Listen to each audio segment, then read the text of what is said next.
नमस्कार दोस्तों, आज हैं हमारे साथ डॉक्टर अजय सोलंकी जी। ये बहुत एक्सपीरियंस डॉक्टर हैं, 25 साल से ज़्यादा का इनका क्लिनिकल एक्सपीरियंस है। तो आज हम इनसे बात जो कर रहे हैं वो एक बहुत ही कॉमन बात है, पर बहुत ही इम्पॉर्टेंट है कि जो लोग खान पान में चीज़ें मिक्स करते हैं वो कैसे करनी चाहिए और क्या नहीं करना चाहिए। तो डॉक्टर अजय सोलंकी जी, आपका बहुत बहुत स्वागत, नमस्कार। तो आप थोड़ा हमें बताएं कि क्या जो आज की जीवन शैली में लोग कर रहे हैं उसमें क्या गलत है। आपने बहुत अच्छा सवाल पूछा है। और मेरा नाम डॉक्टर अजय सोलंकी है। मैं आयुर्वेदा कंसल्टेंट हूँ। तो सबसे पहले तो मैं आपको आयुर्वेद के बारे में बताना चाहूँगा कि आयुर्वेद कोई कोई मेडिसिन का शास्त्र नहीं है। कोई ये नहीं कि कोई एक दवाई का कोई शास्त्र है, औषधि का कोई शास्त्र नहीं है। जिसे लोग ज़्यादातर जानते हैं कि आयुर्वेद की, मैंने कई लोगों को देखा है कि वो बोलते हैं कि एलोपैथिक दवाइयों से ना मैं आयुर्वेद दवाइयों पे आना चाहता हूँ। जी तो मैं उनको बताता हूँ कि भैया, एलोपैथिक मीन्स लाइफ स्टाइल क्या है, वेस्टर्न। एलोपैथ क्या है, वेस्टर्न। जी तो वो कोई दवाई नहीं है, वो वेस्टर्न कल्चर है। तो मैं उनसे बड़ा हाथ जोड़ के विनती करता हूँ, जो मेरे खास लोग होते हैं, जो मेरे सगे लोग होते हैं, उनसे मैंने कई बार बोला भी है 1 to 1 करके कि आप पाश्चात्य जो आपकी शैली है, जीवन शैली है, आप उससे आयुर्वेद जीवन शैली पे आइए, ना कि आप आयुर्वेद दवाइयों पे आइए। जी है ना। आयुर्वेद दवाइयाँ तो एक सिर्फ 1% पार्ट है आयुर्वेद का। आयुर्वेद की जो परिभाषा है वो आयुषो वेद आयुर्वेद, यानी कि पूरे आयु की जी जो वेद है, पूरे आयु का जो ज्ञाता है, ऐसा शास्त्र, उसको आयुर्वेद शास्त्र कहा जाता है। मतलब जन्म से मृत्यु तक का जो जन्म से सफर है मृत्यु तक का, उसमें और जो उसके भी। बीच में जो भी काम कर रहे हैं आप, जी खान पान से लेकर के, आहार विहार से लेकर के, मतलब सब कुछ, एवरीथिंग, आपकी पूरी जीवन शैली उसमें आ जाती है वो। जी तो वो कोई एक छोटा मोटा शास्त्र नहीं है, वो कोई एक औषधि नहीं है, वो आपका पूरा पूरा जीवन का ज्ञान है। तो मैं जैसे फॉर एग्जांपल मैं बताता हूँ लोगों को, जैसे कि अभी आपने बड़ा अच्छा सवाल किया कि लोगों को खान पान है। खान पान तो छोड़िए, खान पान के अलावा लोगों को ये भी नहीं पता कि खान पान कैसे करना चाहिए और किस किस चीज़ को कैसे कैसे लेना है। बहुत से कॉम्बिनेशन ऐसे ले लेते हैं वो, जो जी बहुत ज़्यादा खतरनाक होते हैं। आप एक वो कह रहे थे संयोग से संस्कार, वो जी हाँ, क्या जी था हाँ, डॉक्टर साहब? वो बहुत थोड़ा सा बढ़िया। मुझे जी जी जी बड़ा इंटरेस्ट है उसमें। जी जी जी, बहुत अच्छा।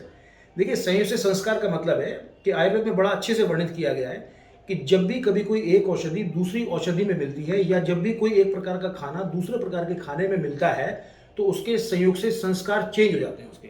फॉर एग्जाम्पल, जैसे अभी आपने बोला कि भाई संयोग से संस्कार में इंटरेस्ट है, तो इंटरेस्ट तो है लेकिन नॉलेज नहीं है। नॉलेज नहीं है तो हम लोग उसका खान पान कर ले जाते हैं। फॉर जी जी एग्जाम्पल, हम लोग बहुत से लोग हैं जो नॉन वेज खाते हैं, खाते नॉन हैं, बिल्कुल वेजिटेरियन खाते है, हैं, बिल्कुल। तो वो लोग फिश लेते हैं।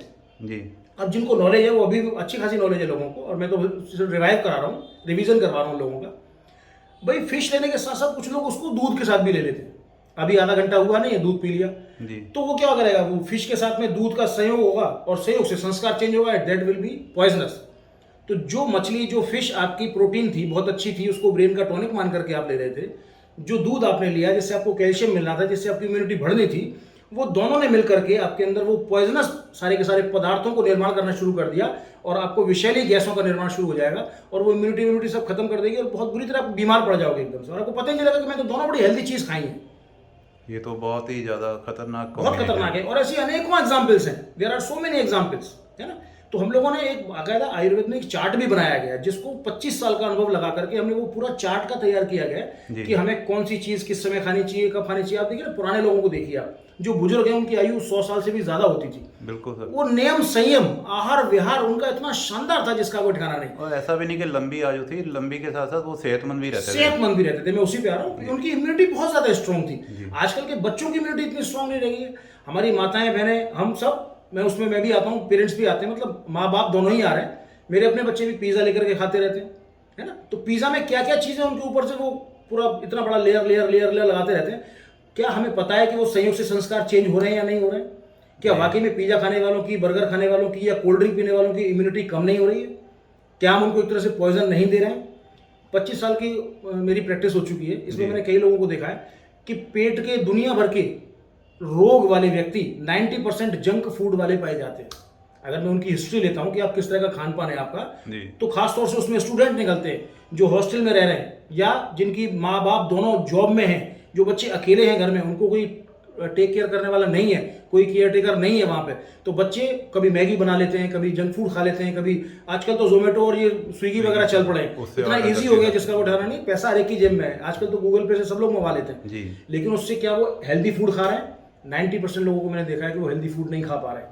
वो कुछ भी मंगा के हर कुछ खा रहे हैं, वो सिर्फ पेट भर रहे हैं। तो संयोग जो है वो संस्कार बदल देता है। न तो वो संयोग देख पा रहे हैं, न वो संस्कार देख पा रहे हैं, और वो पॉइजनस ही पॉइजनस होता चला जा रहा है। तभी आपकी तारीख में आप बीच में कोरोना हुआ था तो कितने लोग एक्सपायर हो गए, जबकि पुराने लोग उसमें झटका झेल के चले गए, लेकिन नया कोई भी नहीं बच पाया। वेंटिलेटर पे चले गए नए नए लोग, बिल्कुल, है ना।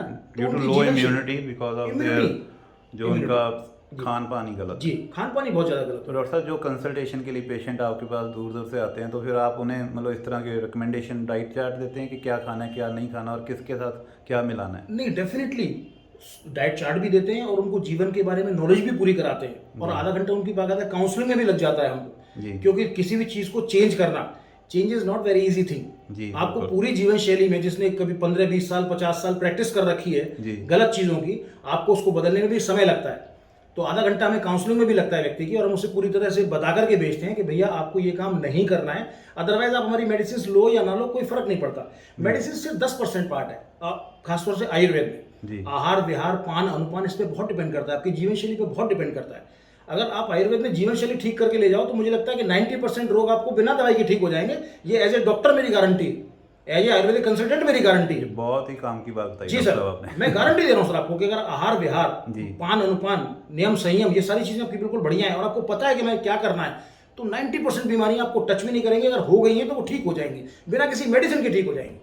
तो व्यूअर्स, मैं डॉक्टर साहब आपका बहुत बहुत थैंक यू, आपने इतनी इंपॉर्टेंट हमें जानकारी दी। और व्यूअर्स, मेरा आपको ये सुझाव है कि जब भी आप कोई अपनी लाइफ में किसी बीमारी से ग्रस्त हों तो एक बार कंसल्ट करें डॉक्टर साहब से, और आप ये सीखें कि जीना कैसे। जी, थैंक यू। तो बहुत ज़रूरी है। Thank you. Thank you very much sir. Thank you.